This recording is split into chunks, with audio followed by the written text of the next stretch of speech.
Hello, YouTube. I am your host, the Crimson Warrior, coming back at you guys with a Shaddoll deck profile by popular request. Thank you to my friend Eric for lighting a fire under my ass and getting me to do this. I've been wanting to share this with you guys, but I've just been busy this week with all the drama and stuff. But before we get right on into it, like the video if you enjoy the content, comment down below, tell me what you're thinking about Invoked Shaddolls, the format, all the stuff going on. It's good to hear from you guys. Subscribe if you enjoy the content and hit that notification bell if you never want to miss an upload, because it ain't stopping now. And digging right into the deck profile, I run 2 Wendy, 2 Squamata, 2 Beast, 1 Hedgehog, 1 Aerial, 1 Dragon.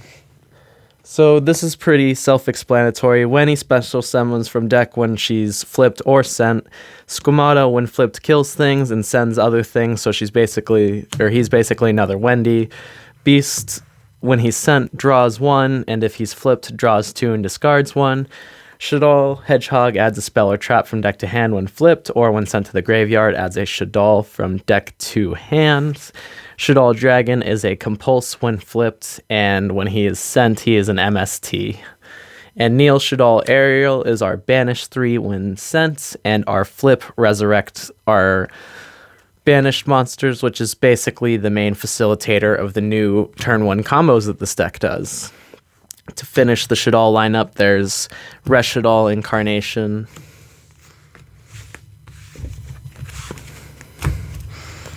Triple Shaddoll Fusion, pretty obvious, and Double L Shaddoll Fusion. As for the ratios for everything, I wouldn't change much. I like 2 L Shaddoll Fusion. I think it's enough. I like Triple L Shaddoll Fusion. It's obviously want it as much as possible, and Resh is a good card. This is the only one I'm thinking about bumping up. That, and I'm thinking like maybe another Squamata or another Dragon wouldn't be bad. Having more compulse, more send options could be really good for the deck. But I really like having a tight Shaddoll lineup, and Shaddolls can be bricks sometimes in the hand when you don't have a fusion, so there's always that. Next up for the Invoked plays, there's 2 Alistair, 2 Invocation, and 2 Magical Meltdown. I've chosen this ratio in the tournament because I didn't want a brick. The only thing that I missed, and I'm really wanting to bump back up, is 3 Alistair. He's super important as a hand trap, so having multiple of him in hand isn't really a brick or bad. So drawing 2 or even 3 of them, as long as your other 2 cards are a fusion spell and a element to go off of, or a Shaddoll, you're going to be having a half decent time as long as your effects go off and you're able to do what you want to do. So more fun for the deck. Definitely want to bump Alistair back up to 3 and keep him there, because having him as a battle hand trap allows you to maintain control of the game with your fusion monsters that are very expensive to make, especially when your effects don't go off. Next up, there's 1 Terraforming. That finishes off the Invoked package, and I run 1 copy of mine in here. I want to drop both of these for Evenly Matched or Nibiru's, honestly, because I think Evenly Matched and or Nibiru would just be so much better a card. Nibiru is a light target, allows me to just stop my opponent from what they're doing. In this deck, you don't mind drawing it as a 6 card because you're just going to fuse off with it at that point, most likely because it's dead, and then continue to make your plays. So I want to remove the cheese, and I also just don't want to be that guy anymore. I played it for a couple games, and I just didn't like how it felt. Next up, the most important light package you could have, the Performages. You can run this at 3. These are the most important lights to have because they're part of the main combo. You can also bump Trick Clown up to 2, and a lot of people choose to run the Hat Tricker. I have a really tight deck. I already have enough things already. If I were to change anything, I would remove one of these for another Trick Clown, but I actually like Damage Juggler's hand trap effect because it does come into play sometimes, and I do think about bumping him up, but that would be in like more of a pure build. Next up is the smallest of Mech Knight packages. Yes, I do run them in here. They're basically just beat sticks. I use the Invoker of Madness in the extra deck. I don't use any of the Mech Knight monsters beyond them being a special summonable beat stick that's just pretty hard for most people to out. Just being able to bring out a 20 beat stick or a 25 beat stick or a 24 beat stick on the situation and just run your opponent over for game or out a lot of their problem monsters helps a lot and gives your construct just extra oomph to have something stand behind her, basically. It makes your board a little bit more intimidating. So I like running these guys. I don't want to have more than that. If I were to do anything, 2 Purple Nightfall is a limitation on my part because I traded one of them off. But if I were to bump anything back up, it would be another Purple Nightfall. I would leave Blue Sky and Indigo where they're at, if anything. Last for the monsters, there's 2 Ghost Ogre and Snow Rabbit. This could be Nibiru if you want it to be more high impact, but I really like it. This and next format. Destroy a Link 2 monster when its ability goes off, stops your opponent from Link climbing, getting into Appaloosa for some of their more ridiculous plays, makes end boards a lot squishier overall, and it's a hard card to react to for a lot of decks, as well as it stops a lot of important field spells and continuous spells from going off. And I think that's really high value in a meta that we're going into where more rogue stuff has a chance, and you're going to be seeing a little bit more of everything, honestly. Other than that, you can have these as effect veilers, imperms, whatever. I recommend having more light targets. You don't want more bricks in the deck. You're basically running monsters and spells to facilitate going into your fusions. Last up for my tech choices, I run Triple Allure. This didn't work as good as I wanted it to last time. I need more dark monsters in deck, which is why I want to add Alistair back in. I want to try to get a Danger or 2 in here if possible, like a Danger and a Nessie, or a Such and a Nessie, I mean.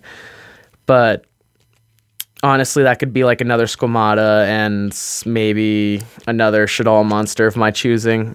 I need a little bit more darks to make this pop a bit more.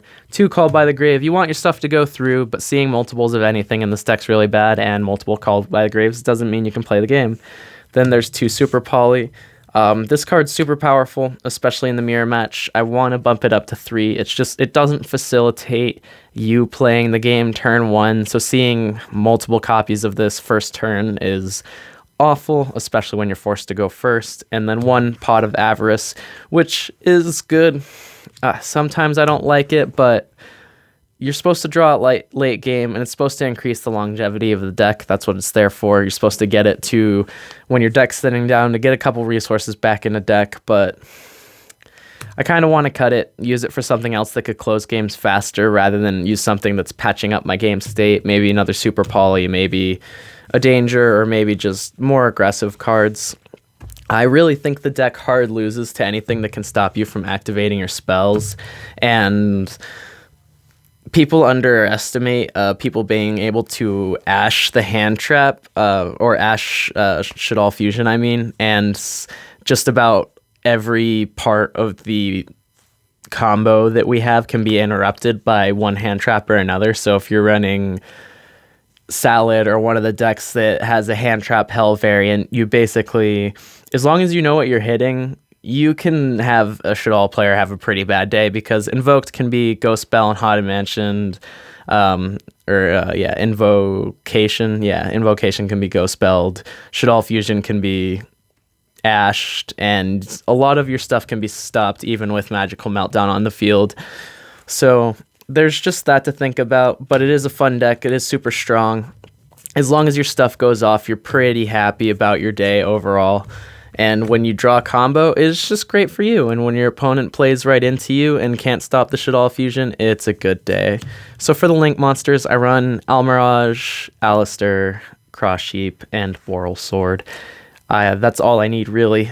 Beyond this, I've noticed games don't last long enough for me to summon more than this, and past these like beginning boards that you can create, the deck starts to go into very helmet style boards very quickly with like a Macabre and a Reborn Construct. So you don't need a lot of Link monsters. If you wanted to play another one, I have like Lambda, and I'm trying to work the hand traps, the Gamma, the Psy-Frame package in, but it's just not working right now. One Abyss Dweller, it's broken. You bring it out on the main combo, it breaks the mirror match and allows you to just skip their turn. So if you played the game properly, you've basically won from that point. 2 Winda, she's broken. I want to run more, but the extra deck's so tight, there's not much choice. I run 3 Construct, and I ignore App Cologne. I don't think I need to play App Cologne. She does stuff on my turn, but she does puts no pressure on my opponent.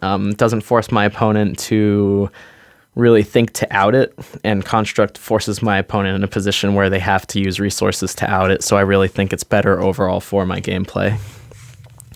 That's it for the Shaddoll package, and then for the Invoked package, there's 2 Makaba, a Purgatrio, and a Raijin. Raijin's for Apollosa. I'm able to make it pretty easily off of my opponent's monsters most of the time, and it's just kind of convenient that way. I don't actually run any wins myself. I've just noticed that it's a great out for Apollosa, so this is kind of a flex spot. Some people choose to have like a Wendigo or something. It's just kind of my oddball extra monster, and then 1 Starving Venom. So that's like the whole deck. I think it's a really fun deck. I love being an OG player of it and seeing it resurge.